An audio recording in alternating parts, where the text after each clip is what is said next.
24 ঘন্টায় আরো একবার আপনাদের স্বাগত জানাই। শুরু করছি খবর ননস্টপ। রোগীদের পরিষেবায় খামতি থাকলে তা বরদাস্ত করা হবে না। এসএসকেএম হাসপাতাল পরিদর্শনে গিয়ে কড়া হুঁশিয়ারি দিলেন ক্ষুব্ধ মুখ্যমন্ত্রী।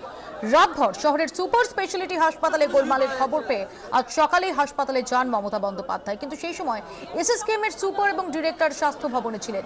বেশ কিছুক্ষণ এসএসকেএম এর মেন ব্লকের সামনে অপেক্ষা করেন মুখ্যমন্ত্রী। এরপর দৃশ্যতই বিরক্ত মুখ্যমন্ত্রী সোজা চলে যান হাসপাতালের এমার্জেন্সি বিভাগে। সেখানে চিকিৎসকদের দেখা না পেয়ে ক্ষুব্ধ হন তিনি। হাসপাতালের আধিকারিকদের তীব্র ভর্ৎসনা করেন মুখ্যমন্ত্রী। এর মধ্যেই স্বাস্থ্য ভবন থেকে হাসপাতালে ফেরেন এসএসকেএম এর ডিরেক্টর মঞ্জু ব্যানার্জি। হাসপাতালের অবস্থা থেকে ক্ষুব্ধ মুখ্যমন্ত্রী ডিরেক্টরকে কড়া হুঁশিয়ারি দেন। তিনি বলেন, ডেঙ্গি হোক বা না হোক, যে জ্বর হোক না হোক, বেসিক ট্রিটমেন্ট যেন করা হয় অবিলম্বে। ম্যান পাওয়ার বাড়াতে বলেন তিনি। নিজেদের মধ্যে কোঅর্ডিনেট করে দ্রুত ব্যবস্থা নিতে বলেন মুখ্যমন্ত্রী। চিকিৎসকদের উদ্দেশ্যে তার বার্তা, মানুষের সঙ্গে ভালো ব্যবহার করুন। যারা ডাক্তার হচ্ছেন তাদের ভালো ব্যবহার করতে শেখান। কর্তৃপক্ষকে এই সতর্কতা দিয়ে হাসপাতাল ছাড়েন মমতা বন্দ্যোপাধ্যায়। এরপরই এসএসকেএম এ যান স্বাস্থ্য শিক্ষা সচিব সুশান্ত রঞ্জন বন্দ্যোপাধ্যায়। সিজার মন্ডল আমাদের সঙ্গে টেলিফোন লাইনে রয়েছেন। সিজার, মুখ্যমন্ত্রী মমতা বন্দ্যোপাধ্যায় আজকে একদম সারপ্রাইজ ভিজিট দিলেন এসএসকেএম হাসপাতালে। তুমি ওখানে ছিলে, এক্স্যাক্টলি কি দেখলে এবং কি শুনলে?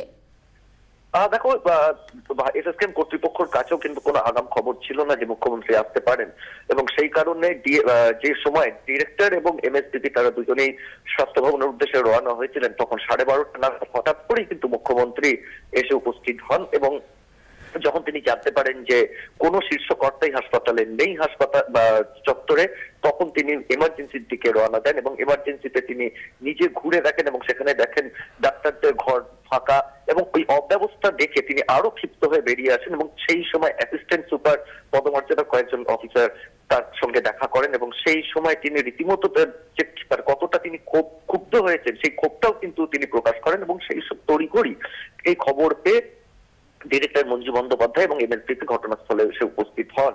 তখন তাদেরকে স্পষ্টই মুখ্যমন্ত্রী বলেন, ডেঙ্গু হোক বা না হোক, যে জ্বরই হোক না, বেসিক ট্রিটমেন্ট আগে দিতে হবে, ম্যান পাওয়ার বাড়াতে হবে, কোঅর্ডিনেশন বাড়াতে হবে, এবং সব থেকে গুরুত্বপূর্ণ যে বিষয়টা, যে ঘটনাকে কেন্দ্র করে আজকে জুনিয়র ডাক্তাররা আজকে ডিরেক্টরকে একটি স্মারকলিপি দেওয়ার কথা জানাচ্ছিলেন, সেই জায়গায় দাঁড়িয়ে তিনি কিন্তু জুনিয়র ডাক্তারদের উদ্দেশ্যে স্পষ্ট বলেন, যারা ডাক্তার হতে চলেছে তাদের ভালো মানুষের সঙ্গে ভালো ব্যবহার করতে শেখান।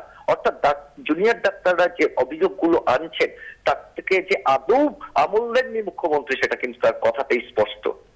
একেবারে সিজার, এবং এখানে যেখানে জুনিয়র ডাক্তাররা মুখ্যমন্ত্রীর হস্তক্ষেপ চেয়ে আজকে স্মারকলিপি জমা দিতে চাইছিলেন, মুখ্যমন্ত্রীর এই বার্তা তুমি যেটা উল্লেখ করলে যে একটা সুস্পষ্ট বার্তা জুনিয়র ডাক্তারদের উদ্দেশ্যে রয়েছে, তারপর কি তারা কিছুটা সুর নরম করছে?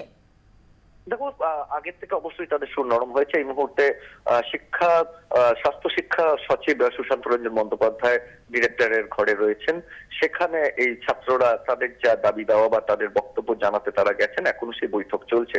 এবং এই সঙ্গে মুখ্যমন্ত্রী কিন্তু এটাও বলেছেন, পুলিশকে লক্ষ্য উদ্দেশ্য করে বলেন যে পুলিশ যেন নিয়মিত বৈঠক করে ধরনের সমস্যা যাতে না হয় তার জন্য, এবং একটা নির্দিষ্ট সময় অন্তর অন্তর যেন রিপোর্ট মুখ্যমন্ত্রীকে সরাসরি জানানো হয়। অর্থাৎ এসএসকেএম এর মতো সুপার স্পেশালিটি হাসপাতালের বুকে কোনো ধরনের অনিয়ম, কোনো ধরনের গন্ডগোল তিনি যে বরদাস্ত করবেন না, সেটা আজকে তিনি এখানে এসে স্পষ্ট করে দিয়ে গেছেন। কারণ তিনি যাওয়ার সময় এটা কিন্তু বলেছেন, আমি কিন্তু খুব সিরিয়াসলি ঘুরে গেলাম। সিজার, ধন্যবাদ সিজার মন্ডল আমাদের সঙ্গে এতক্ষণ টেলিফোনে কথা বললেন।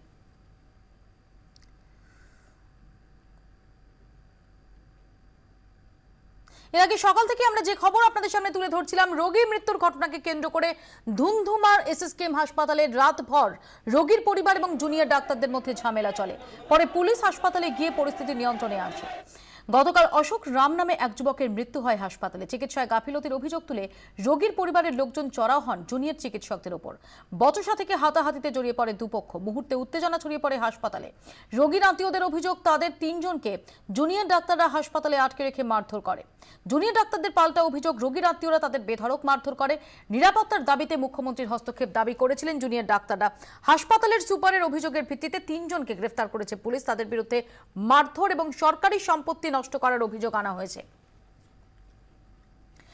বিক্রম দাস আমাদের সঙ্গে টেলিফোন লাইনে রয়েছেন। বিক্রম, এই সম্পর্কে বিস্তারিত কি জানা যাচ্ছে? এবং যেমন রোগীর পরিজনদের তরফ থেকে অভিযোগ করা হচ্ছিল যে জুনিয়র ডাক্তারদের বিরুদ্ধে তাদের নিগ্রহের, তাদের বিরুদ্ধেও কি কোনো অভিযোগ দায়ের হয়েছে? সুপার তথা এমএসবিপি নিজে স্বয়ং এই অভিযোগ দায়ের করেছেন ভবানীপুর থানায়, এবং ভবানীপুর থানা সেই অভিযোগের ভিত্তিতে ইতিমধ্যেই 3 জনকে গ্রেফতার করেছে, যাদের নাম আমরা জানতে পারছি শুভঙ্কর দাস, সঞ্জয় দাস এবং রামরতন রয়। এই অভিযুক্ত যাদেরকে গ্রেফতার করা হচ্ছে, তাদের জিজ্ঞাসাবাদ করা হচ্ছে। পাশাপাশি কিন্তু তোমাকে জানিয়ে রাখবো, পুলিশ এদের বিরুদ্ধে যে অভিযোগ এনেছে তা হলো 341, 323, 114, 427 এবং 353। 353টা অত্যন্ত গুরুত্বপূর্ণ। তার অন্যতম কারণ হিসেবে যেটা অভিযোগ উঠছে যে শুধুমাত্র যে জুনিয়র ডাক্তারদেরকে মারধর করা হয়েছে এমনটা নয়, এর পাশাপাশি কিন্তু যারা পুলিশ কর্মীরা ছিলেন, কর্তব্যরত পুলিশ কর্মীরা ছিলেন, তাদেরকেও মারধর করা হয়েছে। এবং সেক্ষেত্রে একদিকে জুনিয়র চিকিৎসক, অপরদিকে পুলিশের উপর আক্রমণ করার অভিযোগ রয়েছে এই 3 জনের বিরুদ্ধে। পাশাপাশি এই ঘটনায় অন্য কারা যুক্ত রয়েছে সেই বিষয়টাও কিন্তু খতিয়ে দেখা হচ্ছে, কারা ইন্ধন দিয়েছে সেই বিষয়টাও দেখা হচ্ছে।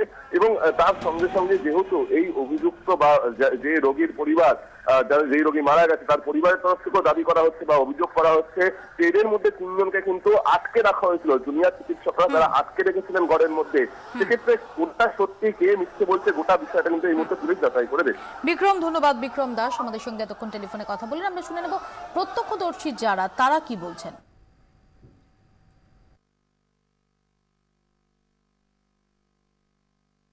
ওরা জানতেন কি আইসিইউ লাগবে, ওরা দেয়নি। 2 দিন থেকে জ্বর, 4 দিন থেকে জ্বর, 2 দিন ঘরে ছিল। সোমবারে আমরা সম্পূর্ণতে নিয়ে গেছি, ওনারা রিফান্ড করে দিল। কালকের খুব সিরিয়াস কেস নিয়ে এসি, ওরা জ্বর দেখছে, কন্টিনিউস জ্বর, ওরা কোনো ট্রিটমেন্ট করছে না। পেশেন্ট পার্টিকে মারছে ভেতরে, দুজন লোককে। 1 সেকেন্ড, ভেতরে মারছে। আমাদের সব তো বন্ধু বান্ধব, ভাই সব বন্ধু বান্ধব ভেতরে। আমাদের প্রধান এবং প্রথম দাবি, যখন অথরিটি এর সলিউশন দিতে পারছে না, এর জন্য আমরা ইমিডিয়েটলি দাবি করছি যে মুখ্যমন্ত্রীর এখানে ডাইরেক্ট হস্তক্ষেপ হোক। দেখেছিলাম এখানে পুলিশ টুলিশ অনেক লেগেছে, মারধরও দেখুন, লাঠি আছে সবার হাতে, লাঠিও দেখলাম, ওইদিকে একটু চেঁচামেচিও হচ্ছে। তারা পুলিশও লোক ছিল, সব সাদা পোশাক দেখলাম, কিছু পুলিশের লোকও দেখলাম। আমরা জানি না কোনটা ডাক্তার ছিল কি, আমরা গেটের মুখে ছিলাম, গেটের থেকেই দেখলাম এগুলি। তখন মানে আড়াইটে 2টো আড়াইটে এরকম ঘড়ি তো ছিল না, এরকমই সময় দেখেছি এই পর্যন্ত আমরা ছিলাম। আমরা তো বাইরের থেকে এসেছি, আমরা চিনবি, আমরা কোথায় দৌড়বো কোথায়, আর আমরা এখানেই থাকি, এখানেই ছিলাম, আতঙ্ক তো একটু লাগবেই। মুর্শিদাবাদ হাসপাতালে অগ্নিকাণ্ডের ঘটনায় সিবিআই তদন্তের দাবি করে আদালতে যাচ্ছেন প্রদেশ কংগ্রেস সভাপতি অধীর রঞ্জন চৌধুরী। তার দাবি, তৃণমূল সরকার অন্তর্ঘাত তত্ত্বকে প্রমাণ করতে সিআইডি তদন্তের নির্দেশ দিয়েছে। একই সঙ্গে কংগ্রেস কর্মী অমল গুপ্ত ওরফে পল্টুকে সার্টিফিকেট দিয়ে তার দাবি, পল্টুরা ছিল বলেই আরও বড় দুর্ঘটনার হাত থেকে রেহাই পেয়েছে মুর্শিদাবাদ জেলা হাসপাতাল। জেলা হাসপাতালে চিকিৎসাধীন অমল গুপ্ত হাসপাতালে অগ্নিকাণ্ডের ঘটনার পর অমল গুপ্তকে জিজ্ঞাসাবাদ করেছিল সিআইডি। হাসপাতাল পরিদর্শনে গিয়ে অমল গুপ্তের সঙ্গে দেখা করেন অধীর চৌধুরী। এদিকে হাসপাতালে অধীর চৌধুরী পৌঁছলে তাকে ঘিরে ধরে নিজেদের নানা অসুবিধার কথা জানান হাসপাতালের আয়ারা। অক্সিজেন সাপ্লাই লাইনটা বন্ধ করা না যেত তাহলে কিন্তু এক ভয়ঙ্কর ঘটনা ঘটত। এখানকারই স্টাফরা, তাদের সঙ্গে পল্টুরা সকলে মিলে অক্সিজেন সাপ্লাইয়ের লাইনটা, যেহেতু তাদের একটা অভিজ্ঞতা আছে এখানকার স্টাফদের, তারা কিন্তু সঙ্গে সঙ্গে সারা হসপিটালে অক্সিজেন সাপ্লাইয়ের লাইনটা বন্ধ করার চেষ্টা করেছিল। সেটা যদি না করতো তাহলে সেদিনকার এই হাসপাতালে আরও বড় ভয়ঙ্কর ঘটনার আমাদের সাক্ষী হতে হতো। ফরেনসিক তদন্ত হওয়া উচিত। সরকার কিভাবে নিজেকে বাঁচানোর জন্য এবং সরকারের তত্ত্বকে প্রমাণ করার জন্য একের পর এক পদক্ষেপ গ্রহণ করেছে। দেখুন, যেখানে ফরেনসিক আসার কথা সেখানে তার তাবেদার সিআইডিকে পাঠিয়ে দিয়েছে। তদন্ত শুরু হওয়ার আগে মুখ্যমন্ত্রী কলকাতা থেকে বলে দিয়েছে, আর তাঁর দলের সব ডোভারম্যানরা এখানে এসে বলে দিল যে ভাই এখানে অন্তর্ঘাত হয়েছে। অবশ্যই আমরা কোর্টে যাচ্ছি, সিবিআই দাবি সেই সঙ্গে বলেছি আমরা কোর্টের কাছে দাবি করব আমরা যে কোনো প্রাক্তন বিচারপতি বা কারেন্ট কোনো বিচারপতির অধীনে স্পেশাল ইনভেস্টিগেশন টিমের আওতায় তদন্ত হোক।